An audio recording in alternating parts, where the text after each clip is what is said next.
Chapter 1. The Poor Girl in the Old Suit. Harper Lewis stood in front of the glittering glass tower of Halden Corp, feeling like she'd accidentally walked onto the set of a sci-fi movie. 50 floors, each one a reminder that she didn't belong here. The second-hand suit she bought from a charity shop was a bit tight in the shoulders, and her worn-out flats squeaked with every step. But Harper didn't have time for self-doubt. Today was her first day as an intern at the biggest financial firm in the city, and she had one goal: learn, survive, and don't do anything stupid. She pushed open the heavy glass doors and stepped into the marble-floored lobby. The icy blast of air conditioning made her shiver. A group of employees in sleek, expensive suits passed by, glancing at her with a mix of curiosity and disdain. Harper forced a smile, but a blonde woman in a tight-fitting dress whispered to a colleague, "Who let her in here? She looks like she just walked out of a thrift store." Harper gripped her thin folder tighter and told herself, "You don't need them to like you. You just need to do well." The reception desk was as wide as a stage, and the woman behind it looked like she'd stepped out of a Vogue cover. "Name?" she asked without looking up. "Harper Lewis, new intern, legal department." The receptionist typed on her keyboard and frowned. "Oh, you're the replacement? Figures they're so short-staffed they'll take anyone." She slid an employee badge across the counter. "Floor 42. Don't lose the badge and don't wander." Harper nodded, ignoring the sarcastic tone. She stepped into the elevator, squeezing into a corner as others chatted about stocks and yachts. When the doors opened on the 42nd floor, she nearly bumped into a guy in a gray suit holding a Starbucks cup. "Watch it," he snapped, then gave her a once-over. "Who are you?" "Delivery." "Intern," Harper replied, voice calm but eyes sharp as blades. "Legal department." He shrugged and walked away. Harper sighed. First day and already she was someone's punchline. Perfect. Halden Corp's legal office looked like a maze of glass and steel, filled with open workstations and sleek conference rooms. Harper was led to a tiny corner, where her desk was a small table wedged next to a humming photocopier. Her direct supervisor, Ms. Elaine Carter, was a stern, middle-aged woman with gold-rimmed glasses. "Ms. Lewis," she said, not looking away from her screen, "I don't have time to train you. Your job is to read documents, take notes, and do what you're told. Understood?" "Understood, ma'am," Harper replied, trying to hide her excitement. As a recent law school graduate, she dreamed of working in a place like Halden Corp, where billion-dollar deals were inked and lawyers were sharp as razors. She wasn't expecting to be treated like royalty, just hoping to learn. Her first task was to organize a towering stack of documents related to the year's biggest merger. Halden Corp was acquiring a tech company for $3 billion. She carefully read through every page, jotting notes on complex clauses she'd studied in school. It was dry work, but Harper loved it. Each clause was a puzzle, and she was good at solving puzzles. By lunchtime, as she munched on her homemade sandwich in the break room, a colleague named Greg, the Starbucks guy from earlier, sat across from her. "Hey, second-hand girl," he sneered. "Do you even know what you're doing? This contract isn't a joke. One mistake and the whole team's screwed." Harper stopped chewing, looked him straight in the eye. "Thanks for the advice, Greg. But if you're worried about mistakes, maybe check your own report. You got the figures wrong on page 47. Greg fell silent, his face turning red. Harper smiled and took another bite of her sandwich. 1-0. That afternoon, an unexpected event changed everything. A senior lawyer on the contract analysis team suddenly took emergency leave for family reasons, leaving a big gap just before a crucial meeting with the board. After a tense conversation with HR, Miss Elaine pointed at Harper. "Ms. Lewis, you're joining the analysis team. Your job is to read the contract and flag any issues. Don't let me down." Harper froze.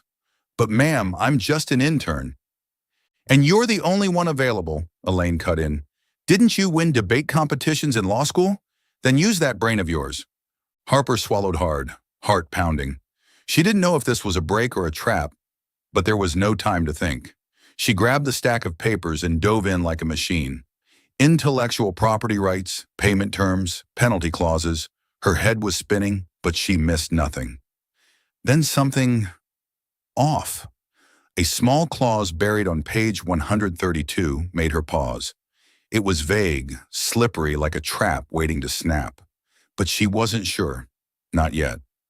By 6 p.m., Harper was still at her desk, eyes burning. She scribbled a short note about the clause, planning to bring it to Miss Elaine the next morning.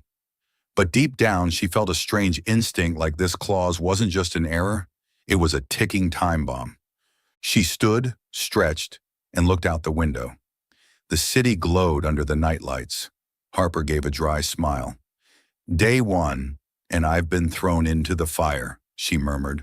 Welcome to Halden Corp, Harper Lewis. You're watching Soul Stories where every tale whispers of love, healing, and hope. If you believe that even the smallest act of kindness can change a life, and that love often arrives when we least expect it, don't forget to subscribe and be part of our journey. Now stay with us. The story is just beginning. Chapter 2. Excuse me, but this clause is a trap. Harper Lewis walked into the conference room on the 50th floor of Halden Corp, feeling like she was walking toward a guillotine. She clutched her folder tightly, trying to ignore the squeak of her worn flats on the gleaming wooden floor. The room was as grand as a ballroom, with a long, polished table, premium leather chairs, and floor-to-ceiling windows that framed the city skyline. But the atmosphere was colder than the AC. A dozen executives in designer suits sat upright, eyes fixed on a massive screen filled with numbers and charts. At the head of the table sat Nolan Halden, CEO of Halden Corp, with eyes sharp as razors. Elaine led Harper in and pointed to the last seat at the far end of the table, next to a lukewarm coffee pot. Sit still, take notes, and don't speak unless spoken to, she whispered, her voice tight as wire. Harper nodded, but her gut was still knotted from the clause on page 132. She'd read it 3 more times before the meeting, and each time, the unease grew stronger. The meeting began with a presentation from Richard Voss, head of legal. He spoke about the $3 billion merger with Zenith Innovations, his tone as confident as a yacht salesman. This contract is a masterpiece, Voss declared, gesturing at the screen. Every clause has been combed through. Zenith will be ours, and their intellectual property will be the crown jewel of Halden Corp's portfolio. The directors nodded approvingly, some even clapping lightly. Harper lowered her head and quickly flipped to page 132 of the printed contract. Clause 17.4b, written in tangled legal jargon, stated that Zenith would retain temporary exclusive usage rights over some of their core patents for 5 years post-merger. But a tiny sentence at the bottom sent a chill through her spine. Those rights could be extended indefinitely if Zenith met certain technical conditions which were never clearly defined. To Harper, this wasn't a typo, this was a trap. She glanced at Elaine, hoping for permission to speak, but Elaine was busy jotting down notes. Harper bit her lip. I'm just an intern. If I say something stupid, I'm finished. Then she remembered her mother's words. The truth doesn't wait for courage, Harper. She took a deep breath and gripped her pen tighter. Excuse me, Harper said aloud, her voice clear but slightly trembling. The room fell dead silent. Voss paused mid-sentence, turning as if she'd interrupted a symphony. I believe there's a problem in clause 17.4b. Every eye turned toward Harper. Her throat felt dry, but she pressed on. This clause allows Zenith to maintain exclusive rights to the core patents indefinitely, based on vague conditions. If we sign this, Halden Corp risks losing the most valuable asset in this deal, our intellectual property. She paused, then said firmly, Excuse me, but this clause is a trap. Silence. One director cleared his throat. Voss's jaw dropped, his face red as a tomato. Harper glanced toward Nolan Halden, and her heart stopped. He was staring at her, unblinking, with an expression cold as ice. No smile, no frown. Just a granite wall and an Armani suit. An intern, right? Voss finally spoke, oozing sarcasm. You think you're smarter than the entire legal team that worked on this for 3 months? Harper swallowed but didn't flinch. I'm not saying the legal team isn't competent. I'm saying this clause has a loophole. If Zenith exploits it, we could lose hundreds of millions. Enough, Voss barked. You have no authority to speak here. Elaine, how are you managing your intern? Elaine's face paled. She turned to Harper. Lewis, out. Now! Harper stood, legs shaky. She gathered her documents, keeping her head high, though it felt like the weight of the world was pressing on her shoulders. As she passed Nolan, she could feel his eyes still on her, but this time, there was something else in his gaze. Curiosity, or just her imagination. The door slammed shut behind her. Harper stood alone in the hallway, heart pounding. "What did I just do?" she whispered. She imagined being fired, escorted out of Halden Corp after just 2 days. But deep down, she knew she wasn't wrong. That clause was a ticking time bomb, and she couldn't pretend she didn't see it. Inside the boardroom, tension still crackled in the air. Voss resumed his presentation, but his voice had lost its swagger. A few directors exchanged whispers, occasionally glancing at Harper's now empty seat. Nolan remained silent, his fingers tapping lightly on the table. Finally he spoke, his voice low and icy. "Voss, explain clause 17.4b. Right now." Voss stammered, flipping pages. "Sir, it's just a technical detail. Nothing to worry about." "Nothing to worry about?" Nolan cut in, voice sharp as a blade. "An intern just claimed we could lose intellectual property rights. Is she wrong, or did your legal team miss something?" The room froze again. Voss wiped sweat from his forehead, scrambling. "I'll review it, sir." Nolan said nothing. He stood, buttoned his jacket, and left the room without another word. But in his mind, he couldn't stop replaying the moment. The girl in the outdated suit, bold enough to interrupt a boardroom full of suits. Harper Lewis, he thought. Either she's a genius or the dumbest person I've ever met. Meanwhile, Harper returned to her desk on the 42nd floor, trying to refocus, but her thoughts were spinning. Greg, the Starbucks guy, walked by with a smirk. "Heard you blew up the boardroom? Congrats, second-hand girl. You just buried your career." Harper gave him a faint smile but said nothing. She opened the contract again, rereading clause 17.4.b. "I'm not wrong," she told herself. But as she looked out the window at the glowing city, she couldn't help but wonder, would the truth be enough to save her from the storm ahead? Chapter 3. Troublemaker or Brave Soul? Harper Lewis sat at her tiny desk beside the photocopier, eyes glued to her computer screen, though her mind was miles away. 2 days had passed since the fateful meeting on the 50th floor, and she still hadn't been called into HR to be formally fired.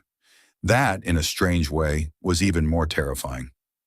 Every footstep in the hallway made her jump, half expecting Elaine to appear and deliver the final blow to her short-lived career at Halden Corp. "What was I thinking?" she muttered, tapping her fingers nervously on the desk. "Interrupting the head of legal in front of the CEO. I've probably broken the stupidity record for the year." Her co-workers weren't helping her nerves. Greg, the Starbucks guy, had already spread the story of the reckless intern across the 42nd floor. Every time he passed her desk, he smirked. "Still breathing, second-hand girl? I'm betting your badge gets revoked by Friday."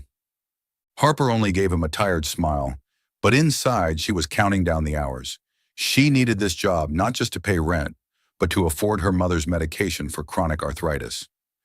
Meanwhile, on the 50th floor, Nolan Halden sat in an office as grand as a penthouse, skimming the report in front of him, but he wasn't really reading.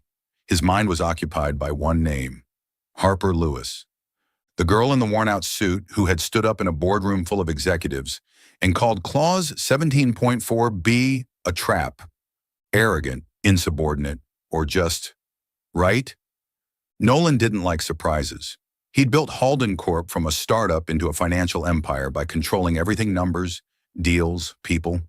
But Harper Lewis was a variable he hadn't accounted for. "James," Nolan said in a low voice. His assistant appeared almost instantly, tablet in hand. "Find out everything about Harper Lewis, intern legal department. I want a full report." James raised an eyebrow but didn't question it. "Yes, sir. When do you need it?" "By tomorrow morning," Nolan replied, eyes still fixed on the window. He didn't say it aloud, but deep down he was intrigued. Who was this girl bold enough to challenge his entire system? The next morning, James laid a slim folder on Nolan's desk. Harper Lewis, age 24. Graduated from a public law school on a full scholarship. Won 3 national debate championships. Served as a student representative on the university board. No social media presence. No scandals. Volunteers at an education center for underprivileged kids and he paused, voice softening. She's caring for her sick mother. Chronic arthritis. They live in a rental apartment in the slums.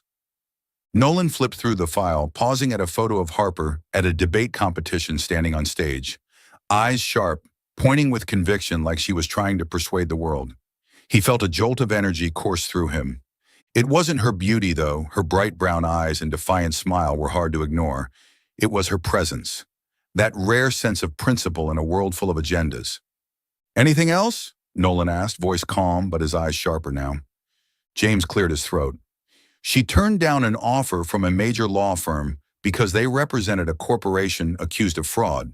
She said, James glanced at the document, and I quote, "I won't work for liars." This was in a school paper interview. Nolan laughed, an uncharacteristically warm sound that made James blink. She really said that? "Yes, sir," James replied, trying not to smile. Nolan closed the file and leaned back in his chair. Harper Lewis wasn't just smart. She had integrity, something he hadn't seen in years, buried under billion-dollar deals and calculated handshakes. He recalled her eyes in that boardroom unflinching, even when the whole room turned against her. She's a troublemaker, he thought, or the only one brave enough to speak the truth. While Nolan was becoming entangled in the enigma of Harper, she was fighting a very real anxiety on the 42nd floor. Elaine called her into her office, eyes stern behind gold-rimmed glasses. "Lewis," she said, voice cold, "you know what kind of mess you caused in that meeting, don't you?" Harper swallowed, standing tall. "Ma'am, I only meant to point out a potential risk in the contract. I believe that clause could be dangerous for the company." Elaine sighed, rubbing her temple.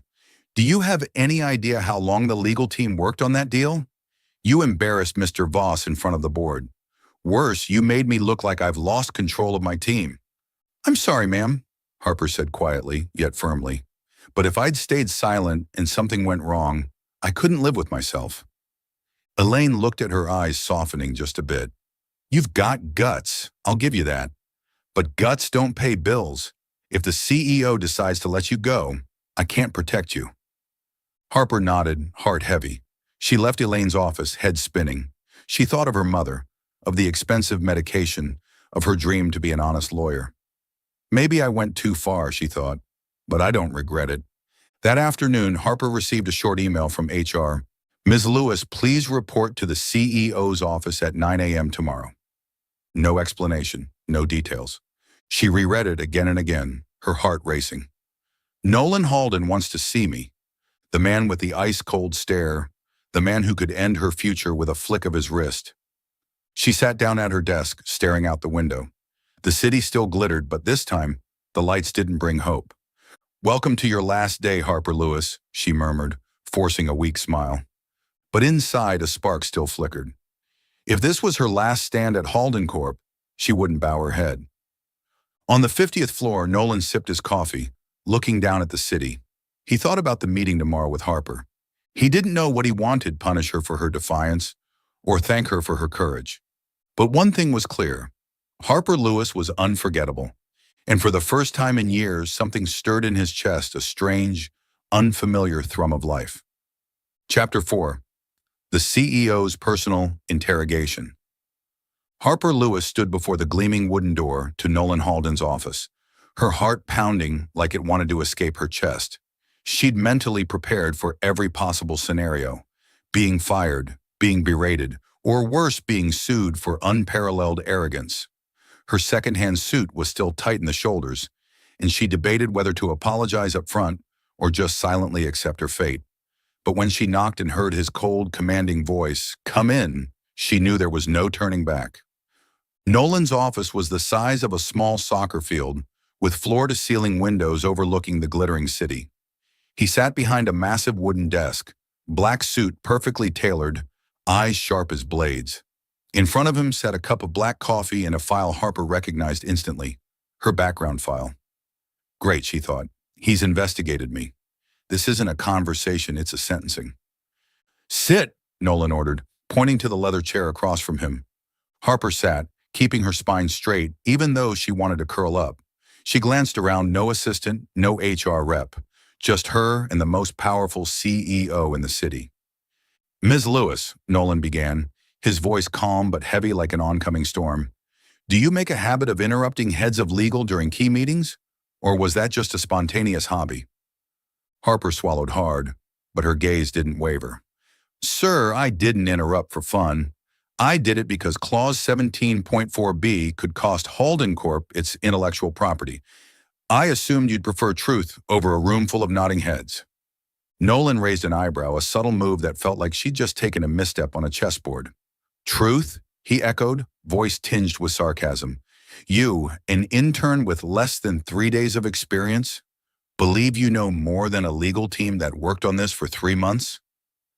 Harper clenched her fists under the table, but smiled a polite, slightly defiant smile. Sir, I'm not saying the legal team is incompetent.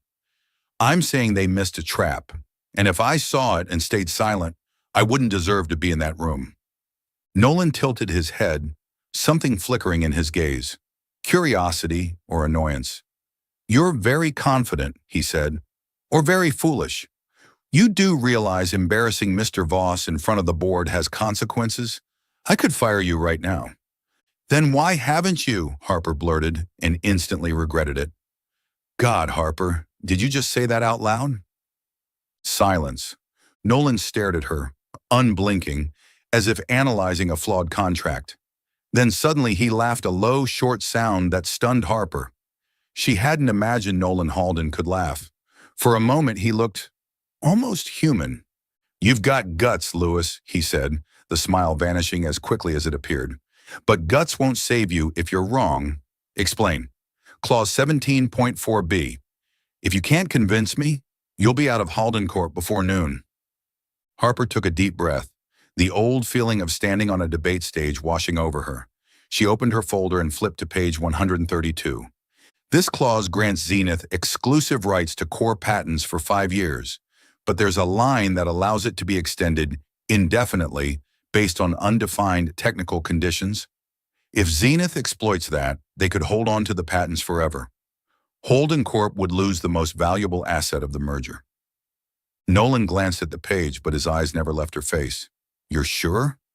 That's a serious accusation. Absolutely, Harper replied, voice steady. I've reviewed it 4 times. If you'd like, I can write up a detailed analysis. But I'm betting you already had doubts about this clause too, didn't you? Nolan's body stiffened, his expression darkening. Are you implying I knowingly overlooked a trap? Harper flinched, too far. No, sir, I just meant, you're sharp. If I caught it, I believe you might have suspected something too. Nolan tapped his fingers on the desk, each tap like a war drum. You're good at flattery, he said, voice laced with irony. But don't play psychology with me, Lewis. I'm not your law school debate opponent. Harper flushed but didn't back down. I'm not playing games. I just don't want Halden Corp to get blindsided. If that cost me my job, then at least I tried. Nolan stared at her so long she felt time itself pause. Finally, he stood and walked to the window, his back to her. You've put me in a difficult position, Lewis, he said quietly. If I keep you, legal will revolt. If I fire you, I admit you were wrong, and I'm not sure you are. Harper pressed her lips together, keeping her voice even. You can review the clause yourself. If I'm wrong, you can fire me later. Nolan turned, his gaze sharp but tinged with something else. You're a headache, he said, but his tone had softened. Fine. You have 48 hours to submit a detailed analysis of this clause. If it's convincing, you stay. If not, you know the drill. Harper nodded, heart lifting a little. Thank you, sir. Don't thank me, Nolan cut in, settling back into his chair. And next time you decide to blow up a boardroom, at least wear a suit that fits. Harper blinked, then laughed before she could stop herself. I'll note that, sir, but second-hand suits get the job done.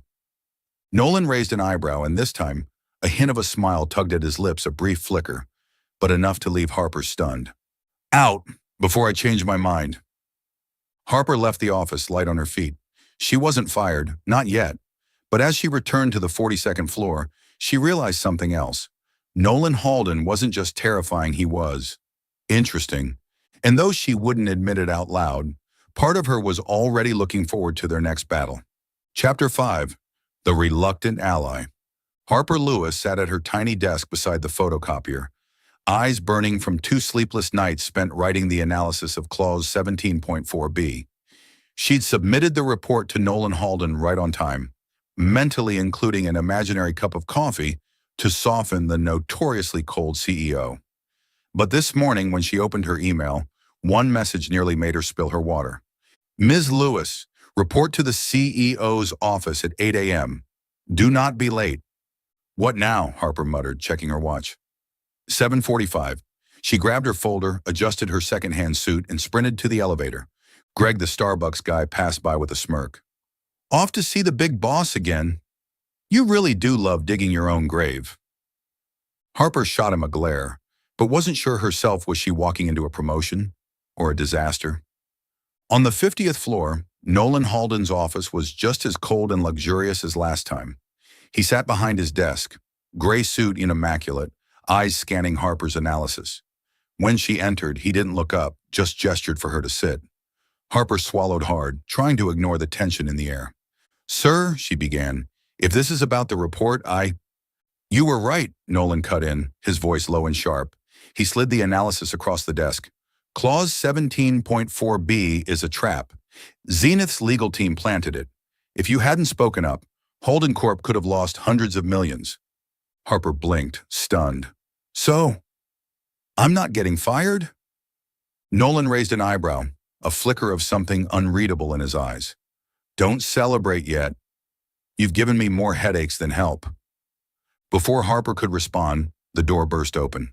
Elaine Carter stepped in, followed by Richard Voss, head of legal, face flushed red. Mr. Halden, Voss began, voice shaky, we've just identified another issue in the Zenith contract, the technology transfer clause. It's vague. If we sign, we could be sued. Nolan drummed his fingers on the desk, each tap a blow to someone's career. Vague, he repeated, voice like ice. Voss, how does your team miss 2 loopholes in one contract? Voss wiped sweat from his brow, flustered. Elaine cleared her throat and glanced at Harper. Sir, Ms. Lewis has proven capable of spotting issues. Perhaps she could assist in reviewing the rest of the contract. Harper's mouth fell open, but Nolan spoke first. Lewis? An intern? He turned to her, eyes filled with both skepticism and something else. Do you think you're up for it, Lewis? Harper clenched her fists under the table, heart pounding. This was either a golden opportunity or a trap. Sir, she said firmly, I can't promise perfection, but I can promise honesty. If something's wrong, I'll find it. Nolan stared at her so long she thought he'd say no. Then he exhaled. Fine. You and I will go through the contract, but if you waste my time, Lewis, you won't like the consequences. Harper nodded, suppressing a smile. Working with Nolan Halden? She wasn't sure whether to be thrilled or terrified. That afternoon, Harper sat across from Nolan in a small conference room, surrounded by thick stacks of legal documents. The tension between them was palpable, broken only by the sound of pages turning and the occasional sigh from Nolan. Harper focused on the technology transfer clause, carefully making notes. She spotted a vague phrase, conditional transfer, that Zenith could exploit to delay delivering critical source codes. Take a look, Harper said, sliding the document across the table. This phrase doesn't define the conditions. If Zenith drags it out, we might not get the source codes for years. Nolan skimmed the page, frowning. You sure? That might just be standard phrasing. Harper smiled, polite but firm. Sir, in law, there's no such thing as standard. Every word is a weapon, and this one's a loaded gun. Nolan looked at her, a flicker of amusement in his eyes. You're a handful, Lewis, he said, but his tone had softened. All right, draft a revision. I want this phrasing crystal clear. Harper nodded and dove into work. They stayed late, volleying ideas at a rapid pace. Harper was surprised to find that Nolan wasn't just sharp, he was surprisingly open-minded, at least when it came to contracts. He asked incisive questions but listened carefully when she explained. At times, she caught him looking at her longer than necessary, his gaze no longer cold but searching. You know, Harper said during a rare lull. "You'd make a decent lawyer. You interrogate better than most of my professors." Nolan raised an eyebrow, lips twitching. "Was that a compliment or an insult, Lewis?" "A little of both," she replied, winking before she could stop herself. She blushed, but Nolan simply chuckled a low sound that made her heart skip. At 10 p.m., they finalized the contract revision. Nolan read it over and nodded. "Good," he said. "You don't just talk big, Lewis. You have real skill." Harper smiled but shook her head. "It's not about skill, sir. I just don't want anyone to get tricked. Not Halden Corp, not anyone." Nolan looked at her, his gaze softening. "Honesty," he said quietly. "That's rarer than talent around here." Harper didn't respond, but a warmth bloomed in her chest. As she packed up her materials, Nolan suddenly asked, "Have you ever considered working here long-term?" Harper froze, turning back. "Sir, I'm just trying to survive the week." Nolan laughed for the third time that day, a personal record. "You'll survive, Lewis, but don't get cocky. We've got plenty more contracts to review." Harper walked out of the room, head spinning. She hadn't just kept her job, she'd made Nolan Halden laugh. But as she stepped into the elevator, a more alarming realization hit her. His voice, his gaze, his presence were starting to get under her skin. "Don't go there, Harper," she warned herself. "He's the CEO, and you're the second-hand girl." Back in the conference room, Nolan stared at the documents, but his mind wasn't on the contract. He thought about Harper, her defiant smile, her unflinching honesty. For the first time in years, his heart stirred not because of a billion-dollar deal, but because of a girl in a worn-out suit. Still following the story? If this story found you outside of Soul Stories, we invite you home to where every touching tale begins with truth, hope, and heart. Chapter 6, The Ex Returns and Old Wounds Reopen. 2 months at Halden Corp had transformed Harper Lewis from a nervous intern into an essential part of the 42nd floor. She hadn't just survived her run-ins with Nolan Halden, she'd made the famously icy CEO laugh, especially when she teased him about how he read contracts like love letters. Their sharp, witty banter during late-night reviews made Harper's heart race more than she liked to admit. She kept telling herself it was nothing a poor girl in a second-hand suit had no business dreaming about Nolan Halden, but his gaze, growing warmer by the day, made it impossible not to hope. Whispers started circling the office. Greg, the Starbucks guy, spread rumors that the second-hand girl is seducing the boss. Harper ignored it as best she could, but every time Nolan appeared on the 42nd floor to check on documents, the stares intensified. That morning, Elaine called Harper into her office. "You're required to attend the company gala tonight with the legal team," she said, her tone clipped. "Mr. Halden requested your presence." Harper was stunned. Company galas were all about gowns and champagne, not her scene. But she nodded, borrowed a deep blue dress from her roommate, and made a few careful alterations. At the Grand Hotel, Harper stepped into the chandelier-lit ballroom, dazzled by the opulence. Nolan, perfect in a black tuxedo, was chatting with shareholders. When he spotted her, his eyes lit up. "You look impressive, Lewis," he said, a faint smile tugging at his lips. Harper blushed. "Impressive like still employed? Or should have stuck with my old suit?" Nolan chuckled, voice low and rich. "Impressive like I'd like to ask you for a dance." Before Harper could respond, a sharp female voice cut in. "Nolan, you've always had a way with words, haven't you?" A woman in a tight red dress, blonde curls perfectly styled, strode over with confidence that could command any room. She was stunning, like someone pulled straight from a magazine. Nolan stiffened, his smile vanishing. "Isabel," he said, voice suddenly cold. "What are you doing here?" Isabel Langley, successful attorney, and Nolan's ex, smiled like a queen returning to her throne. "I'm the new advisor on the Zenith deal, and naturally I wanted to see you again." Her gaze slid to Harper. "And you are? Coffee service?" "Harper Lewis, legal intern," Harper replied, calm but clutching her clutch a little too tightly. "Intern?" Isabel scoffed. "How adorable. Just remember your place, sweetheart." Nolan frowned, about to speak, but Isabel linked her arm through his and led him away.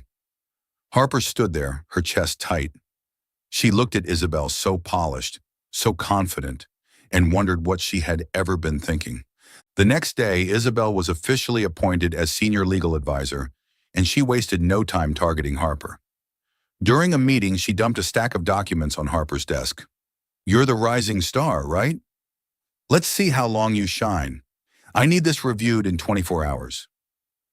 Harper worked until 3 a.m. to finish, only for Isabel to accidentally misplace the report. Elaine reprimanded Harper harshly for being irresponsible.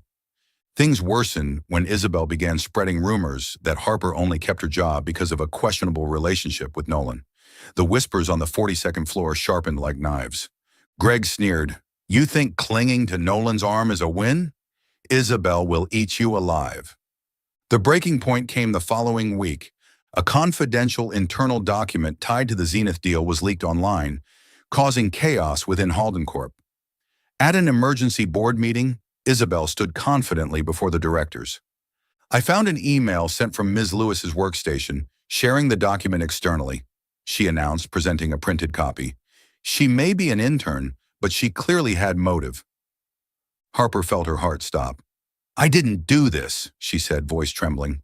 "I don't even have clearance for that document." Isabel shrugged. "You can say whatever you want, but the evidence speaks. Nolan, you can't let this slide." Harper turned to Nolan, desperate for the man she thought knew her. They had worked together for 2 months. He knew her integrity. But Nolan only looked at her, his face unreadable. "Lewis," he said quietly, "do you have anything else to say?" Harper swallowed hard, holding back tears. "Sir, I swear I didn't do it. I would never betray this company. You know me." Nolan tapped his fingers against the table. The silence stretched. Finally, he turned to Elaine. "Escort Miss Lewis out. HR will handle it." Harper's heart shattered. Elaine led her from the room. Isabel's smug glare and Nolan's cold silence cut deeper than words. By that afternoon, Harper received an HR email. Termination due to severe breach of confidentiality. No hearing, no chance to explain, no goodbye. She packed up her desk, hands shaking. Greg walked past and shook his head. "Told you, you can't beat Isabel." Harper didn't reply. She just wanted to get out away from the stares, from the humiliation, from Nolan's memory. As she stepped out of Halden Corp's glittering tower, the city still sparkled with light. But to Harper, it was all darkness. She thought of her mother, of the dream to become an honest lawyer, and of Nolan, the man she trusted. "He didn't believe me," she thought, as a tear rolled down her cheek. She hadn't quit. She'd been fired, framed, abandoned. Up on the 50th floor, Nolan sat at his desk, staring at Harper's termination email. His jaw clenched, eyes clouded. Isabel entered, smiling. "You made the right call, Nolan. She didn't belong here." Nolan didn't respond. He could still see Harper's eyes, betrayed, hurt, pleading. A part of him doubted Isabel's evidence. But it had seemed so clear. Or had he been wrong? When Isabel left, Nolan stood by the window, unease gnawing at his gut. For the first time in years, he didn't feel the thrill of a corporate victory. Instead, it felt like he just lost the one thing that truly mattered. Chapter 7. Harper disappears and Nolan unravels. 3 weeks had passed since Harper Lewis was fired from Halden Corp, and Nolan Halden was no longer himself. On the surface, he remained the impeccably dressed, composed CEO, but those closest to him noticed the cracks. He spoke less, his gaze drifted more often, and the rare smiles that used to escape when Harper teased him about reading contracts like love poems had vanished entirely. Every night, Nolan was haunted by the image of her eyes red, voice trembling as she swore her innocence in that fateful meeting. He had tried to convince himself he'd made the right call, that the evidence Isabel Langley presented an email from Harper's computer leaking internal documents was irrefutable. But every time he saw Harper's betrayed expression in his mind, a crack deepened in the fortress he'd built around his control. He missed her desperately. Meanwhile, Halden Corp was spiraling. The document leak had shaken investor confidence. Tabloids were feasting on scandal, and the $3 billion merger with Zenith Innovations was on the verge of collapse.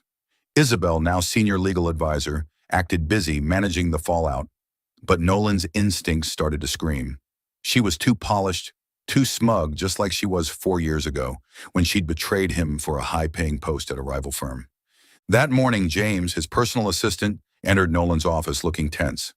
"Sir, the IT team found a new trail of leaked emails. They weren't from Ms. Lewis, they were from Ms. Langley." He set a file on Nolan's desk. "They traced everything. The email framing Ms. Lewis was fabricated. Langley used her access to plant the evidence, and she sent confidential Zenith data to a competitor, possibly for personal gain." Nolan flipped through the documents, jaw clenching. Line after line confirmed it. Isabel hadn't just framed Harper, she had deliberately sabotaged Halden Corp. One email even detailed her plan to delay technology transfers so Zenith could retain core patents, the very loophole Harper had flagged. His vision darkened. Isabel hadn't just betrayed him again, she had destroyed the one person who dared to speak the truth. "Get legal in the conference room," Nolan said, his voice like ice. "We're calling a press conference this afternoon." James hesitated. "Sir, about Ms. Lewis. HR says she left the city right after she was fired. Her apartment is empty. No one knows where she went." Nolan went still, like he'd just taken a punch to the gut. "Left the city?" he repeated hoarsely. 3 weeks. She'd been gone for 3 weeks, and he had done nothing but believe a lie. "Find her," he said, his voice low but resolute. "Search everywhere, her school, volunteer centers, hospitals. I don't care what it takes." James nodded and rushed out. Nolan summoned the legal team. Isabel entered confidently, but her eyes flicked nervously when she saw the folder on the table. "Nolan, what's the urgency?" she asked sweetly. He shoved the file toward her. "Explain," he said, each syllable like a bullet. "Why did you forge an email to frame Harper Lewis? Why did you leak confidential information to our competitor?" Isabel paled but tried to recover. "Nolan, you're misunderstanding. I was protecting the company. Harper was—" "Enough!" Nolan snapped, standing. The room fell silent. "You betrayed me 4 years ago, Isabel. I forgave you. But this," he pointed at the file, "you didn't just damage Halden Corp. You destroyed an innocent person. Harper Lewis warned us about the trap in that contract, and you repaid her by making her the scapegoat." Isabel opened her mouth, voice trembling. "You don't have solid proof." "The proof is right here," Nolan barked, slamming the file down. "You're finished," he turned to Elaine. "Remove Ms. Langley from all projects. HR will terminate her immediately." Isabel panicked. "Nolan, you can't. I'm the best you've got." "No," he said, his voice sharp as a blade. "The best was the woman you ran off. Get out." As Isabel was escorted out, Nolan's rage gave way to guilt. He'd let Harper take the fall. He'd watched her walk away, devastated and alone. He thought of her defiant smile, the sparkle in her eye when she joked that he was the worst lawyer on earth. His chest ached. He hadn't just made a mistake, he'd failed the one person who made him want to be better. That afternoon, the Halden Corp press room was packed with reporters and flashing cameras. Nolan stood at the podium, eyes blazing. "Halden Corp is officially withdrawing from the merger with Zenith Innovations," he announced. "We've discovered acts of fraud, both from our partner and from someone within our own ranks.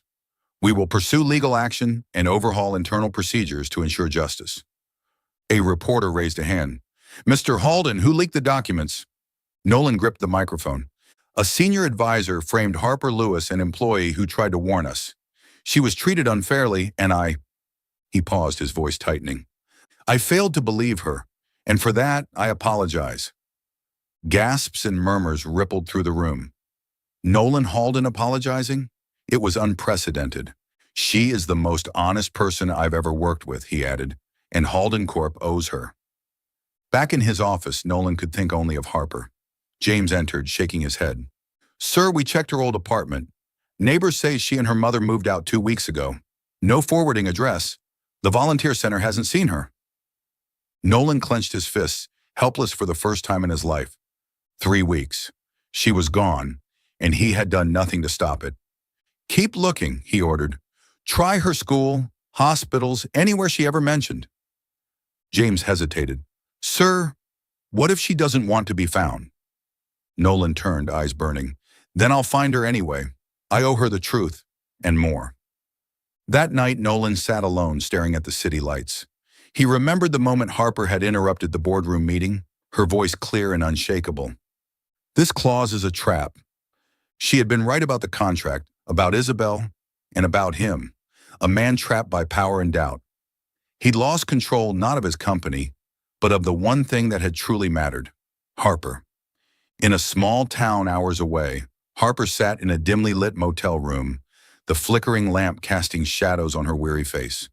Beside her, her mother slept peacefully, unaware of her daughter's quiet anguish. Harper stared at the ceiling, tears sliding silently down her cheeks. She thought of Nolan, his rare smiles, the warmth in his eyes. He hadn't believed her. She'd wanted to explain, to fight, but there had been no chance. He chose not to trust me, she thought, and now she couldn't go back, not even if she wanted to. You're watching Soul Stories exclusive to our channel. If you're still with us, drop a comment. We read and cherish them all. Subscribe to support more heartfelt, original stories. Thanks for being part of the Soul Stories family. Chapter 8, Searching Where No One Thought to Look. For 3 weeks after her dismissal from Halden Corp, Harper Lewis lived with a quiet fire smoldering in her chest. As a young lawyer, she had spent years forging a career. Grounded in integrity, she once declined a lucrative offer from a top law firm because they represented a corporation accused of environmental fraud. And yet, at Halden Corp, she had been branded a thief, a traitor, not just fired but defamed. Each night, she lay on a narrow mattress in a cramped room in a small town far from the city, listening to her mother's steady breathing beside her, and wondered, why is the truth so fragile? Isabel Langley's counterfeit smile and forged evidence had reduced her to a villain. But worse than the false accusations was the betrayal by Nolan Halden, the man she once trusted, the man who once made her heart race. He had turned away, eyes cold, judgment final. The pain wasn't just losing a job, it was being abandoned by the very system she had vowed to uphold. Still, Harper didn't break. She found solace teaching children at a local community center, offering her heart where she could, and told herself, if I can't be a lawyer anymore, I'll still be honest. I'll still be me. Meanwhile, Nolan Halden had become a man haunted. He was used to control deals, mergers, power. But Harper, the second-hand girl with a fire in her eyes and truth on her tongue, had broken every rule in his meticulously ordered world. And he had broken her. He had believed Isabel. He had sent Harper away. And now, every day without her was a reminder of the gravest mistake of his life. His team scoured the city, her old apartment, the hospital where her mother had received treatment, the volunteer center where she once worked. Nothing. Neighbors said Harper and her mother had vanished days after her termination. No forwarding address, no trace. Nolan was nearly out of hope when James, his assistant, found a faint lead. A community education center in the suburbs, James said, laying down a file. She used to volunteer there when she was in school. She mentioned it once in an old interview. Nolan didn't hesitate. He canceled his meetings and drove 2 hours through sprawling fields to a quiet town. The center was a low white building with peeling paint and a playground overrun with weeds. As Nolan stepped out of his gleaming Bentley, children paused their soccer game to stare. One boy yelled, "Mister, are you lost? This ain't no coffee shop." Nolan offered a faint smile, a rarity these days. "I'm looking for Harper Lewis," he said, voice low but steady. "Is she here?" The boy shrugged, pointing at the building. "She's teaching inside, but you better be careful she doesn't like strangers." Nolan's heart pounded harder than it had in years. He stepped inside the building and found a small, crowded classroom. Harper stood before a whiteboard. Dressed simply in a button-up shirt and jeans, her hair tied up. She was explaining a math problem, voice warm and patient.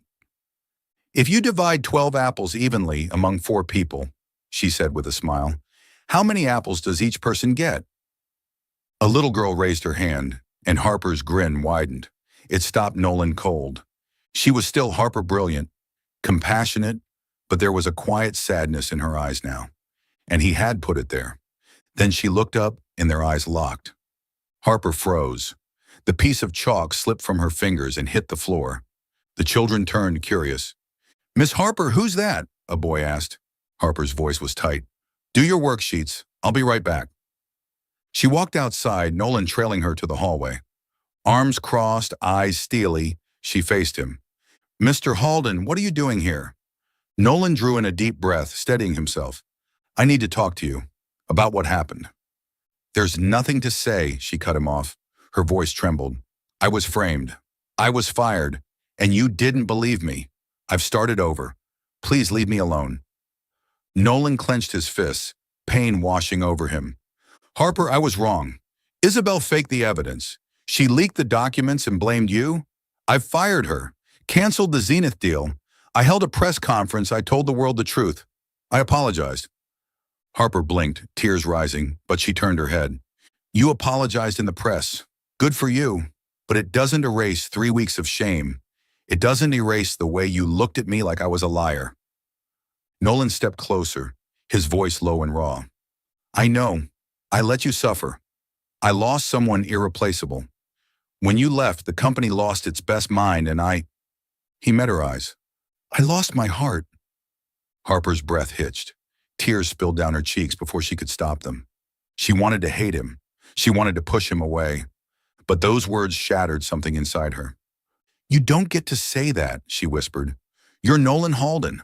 I'm just the second-hand girl. We don't belong in the same world." Nolan shook his head, his expression stripped of all pretense. "You're wrong. You're the only person who ever made me feel real. You made me laugh. You made me question everything I thought I knew. I don't want a world without you in it." Harper wiped her tears, but she stepped back. "I can't come back, Nolan. Not after everything. I need time." Nolan nodded, though it nearly tore him apart. "I'll wait, as long as it takes. But let me fix what I broke. Halden Corp needs you. I need you." Harper didn't answer. She turned and walked back into the classroom. The children looked up, and one girl asked, "Miss Harper, is that your boyfriend?" Harper laughed softly, though her chest was heavy. "No, sweetheart. Just someone I used to know." Nolan returned to his car but didn't drive away right away. He stared at the rundown building, watching the silhouette of Harper inside teaching, smiling despite everything. He had found her, but he hadn't won her back. Not yet. As he turned the key in the ignition, a fire reignited in his chest. He wasn't giving up. Harper Lewis wasn't just the best person he'd ever worked with. She was the one thing in his world he could never afford to lose again. Inside the classroom, Harper picked up the chalk and tried to focus. But Nolan's words echoed in her mind. "I lost my heart." She didn't want to believe him. She didn't want to hope.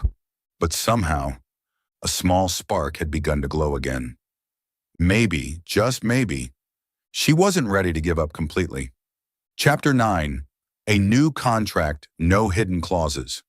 A week had passed since the tearful encounter at the Community Education Center, and Harper Lewis still couldn't erase Nolan Halden's words from her mind. "When you left, the company lost its best, and I lost my heart." She tried to stay focused teaching children, caring for her mother in the tiny motel room that had become their temporary home. But every night, the pain from those 3 weeks clawed its way back. She had been framed, fired without a chance to defend herself. And worse than the injustice itself was being judged by Nolan, someone she once admired, even trusted. As a lawyer, Harper had always believed that everyone deserved a fair defense. But at Halden Corp, she was denied even a hearing. Isabel Langley had fabricated evidence, and Nolan had chosen to believe it. It wasn't just her career that had been destroyed. It was her faith in the system she once swore to protect. That morning, a sleek black car rolled to a stop in front of the community center, drawing whispers from the children playing outside. Harper was erasing the whiteboard when she heard the commotion. She stepped out, heart racing, and there he was, Nolan, in a fitted gray suit, standing in the sun among a swarm of curious kids. "Hey, Miss Harper," a boy shouted. "The coffee guy's back. What does he want now?" Harper folded her arms, voice firm. "Mr. Halden, I told you I need time." Nolan gave a faint, sincere smile. "I know, I'm not here to pressure you. I'm here to offer a chance to make things right." He extended a thin folder toward her. On the front, employment contract. Harper Lewis, Senior Legal Counsel. Harper blinked, stunned. "Senior counsel? You're serious?" "I was an intern fired without a single word of defense." Nolan's jaw tightened. His eyes darkened. I was wrong to let that happen, Harper. Isabel faked the evidence, and I didn't give you a chance to speak. I want to make that right with this. He gestured to the folder. This is the most honest contract I've ever drafted. No loopholes, no traps, and I want you to revise it like you've always fixed my mistakes. Harper opened the folder, hands trembling. The contract offered a salary 10 times her internship pay, full medical coverage for her mother, and a clause that made her throat tighten. Any employee accused of misconduct is entitled to a fair hearing before any disciplinary action is taken. She looked at Nolan, eyes wavering. That clause, was that your idea? Yours, he said quietly. You once told me, a lawyer doesn't just protect contracts, they protect the truth. I want Halden Corp to reflect that, and I need you to make sure it does. Harper pressed her lips together, her anger and heartbreak bubbling to the surface. You don't get it, Nolan. I've spent my whole life fighting for what's right. I once turned down a high-powered law firm because they helped bury an environmental fraud case. And yet at Halden Corp, I was labeled a thief, fired without a word. Do you really think one contract can erase that humiliation? Nolan stepped closer, voice low and urgent. Number, I don't. But I know I lost the most important person in my life because I didn't listen. You taught me that truth matters more than power. If you don't come back, Halden Corp will lose its best mind. And me? He met her gaze. I'll lose the only reason I've ever had to smile. Harper couldn't help it. She laughed through the tears threatening her eyes. You really do know how to negotiate. So, will you fix the contract? Nolan asked, eyes sparkling. I'll review it, Harper said, her voice soft but steady. But I'm not promising anything. 3 days later, Harper walked through Halden Corp's doors wearing a simple tailored suit. No longer secondhand, but not flashy either. Just her. She had revised the contract, adding more clauses about due process and internal transparency. When she stepped onto the 42nd floor, the office went silent. Then a few coworkers clapped. Greg, the former Starbucks cynic, muttered, "Second-hand girl's the big boss now." Guess I lost that bet. Harper smiled but kept walking. Her real test waited on the 50th floor. That afternoon, Nolan held a press conference in the Halden Corp lobby, packed with reporters and flashing cameras. He stepped onto the stage, confident but warm. Halden Corp has learned a hard lesson about honesty, he began. And today, I'm proud to reintroduce Harper Lewis, our new senior legal counsel, the woman who saved this company from disaster and taught me the value of truth. Applause rang out. Harper stood beside him, trying to maintain her composure while her heart pounded. But Nolan wasn't finished. He turned toward her, gaze locked, and spoke directly into the microphone. Harper, you're not just the most brilliant person I've ever met.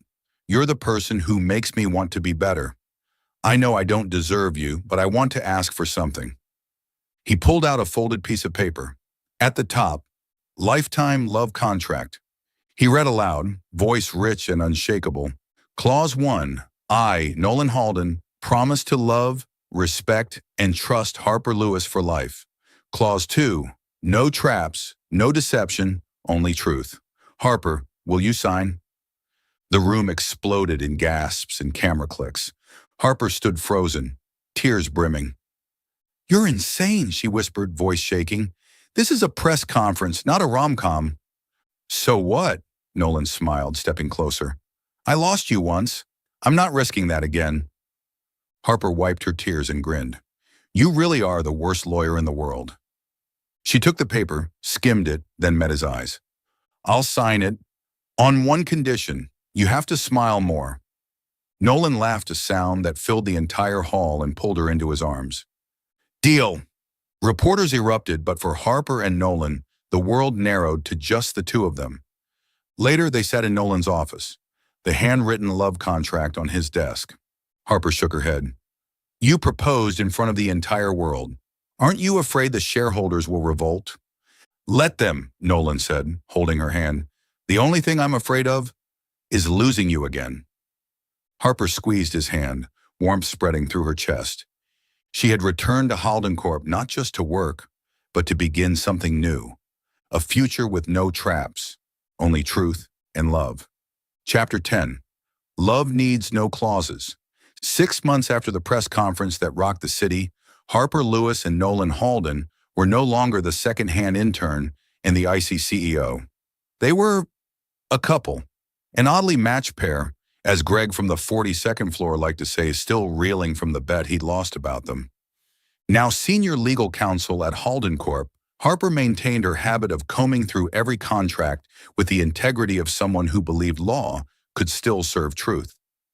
Nolan, while still running his financial empire, had learned something far more difficult than managing billions: how to smile, and more importantly, how to let go of control. Their life together was surprisingly simple. No glittering galas or champagne dinners. Most evenings were spent making homemade pizza in Harper's small apartment, where her mother, now healthier thanks to Halden Corp's medical coverage, liked to tease Nolan. "You've got to laugh louder, Nolan," she'd wink. "Harper likes her men funny." And the once intimidating man who used to terrify boardrooms would reply sheepishly, "I'm working on it, Mrs. Lewis." Harper would giggle, throw a piece of crust at him, and say, "Try harder, world's worst lawyer." Moments like those made Nolan realize he'd changed. He used to think love was like a contract needing clauses, signatures, control. But Harper taught him that love is about trust, about embracing what you can't always define. She still wore simple button-downs to work, still argued with him over clauses in late-night debates, still made him laugh with her sharp wit. "If you sign this without reading," she once joked, "I'll start calling you Greg the Second." He laughed until his ribs hurt. Meanwhile, Harper continued her quiet revolution at Halden Corp. She led a team tasked with revising all contracts, making sure there were no more traps, like Clause 17.4b, the one that nearly ruined her. She pushed for internal reforms, especially ensuring due process for employees changes rooted in her own pain of being falsely accused. People respected her now not because she was the boss's girlfriend, but because she stood for truth.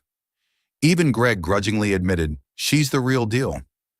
But Harper's heart never fully left the community center. She missed the kids, missed helping people who didn't even have a voice. One evening, she pulled Nolan into the kitchen and slapped down a napkin with scribbles all over it. "Free legal aid for underprivileged students. They need someone to believe in them," she said, eyes glowing. "And I want us to do it." Nolan raised an eyebrow. "You want me, a CEO, to work for free?" Harper smirked. "The disruptive intern saved your company, remember? Say yes or I'll draft a contract." He chuckled and wrapped her in his arms. "Deal." On a sunny weekend morning, they stood side by side in a small hall at Harper's old law school. Dozens of low-income students filled the room, hungry for legal knowledge and guidance. Harper, in a crisp white shirt and jeans, was explaining labor contracts to a group of freshmen. "Never sign anything you don't understand," she said clearly. "Every clause could be a trap." Next to her, Nolan, dressed down in a soft t-shirt, was awkwardly helping a student draft a scholarship appeal letter. "Are you, like, a real lawyer?" the student asked. "You look more like a CEO." From across the room, Harper burst into laughter. "He is the worst lawyer in the world," she called out, winking. "But he's trying." Nolan shook his head, but a smile tugged at his lips. He watched Harper moving among the students, answering questions with patience, sincerity, and purpose. She didn't need titles or boardrooms. Her strength came from her courage and her unwavering commitment to truth. When the session ended, they sat on plastic chairs, exhausted but glowing. A student had left a scribbled note on the table. "Thank you, Ms. Harper and Mr. Nolan. You gave me hope." Harper read it, eyes shimmering. This is why I became a lawyer," she whispered. Nolan took her hand, voice low. "And this is why I love you. You didn't just save my company, Harper. You saved me." Harper tilted her head and teased, "Saved you? I just said, this clause is a trap. You did the rest." Nolan laughed, pulling her close. "My favorite troublemaker." They sat there as golden afternoon light spilled through the window, framing a moment that was quiet, imperfect, and real. Harper didn't need Nolan to be a CEO, and Nolan didn't need Harper to be anyone but who she was: a woman brave enough to face the truth and bold enough to love without conditions. Their life had no traps, only laughter, only truth, and a love built not on clauses, but on choice.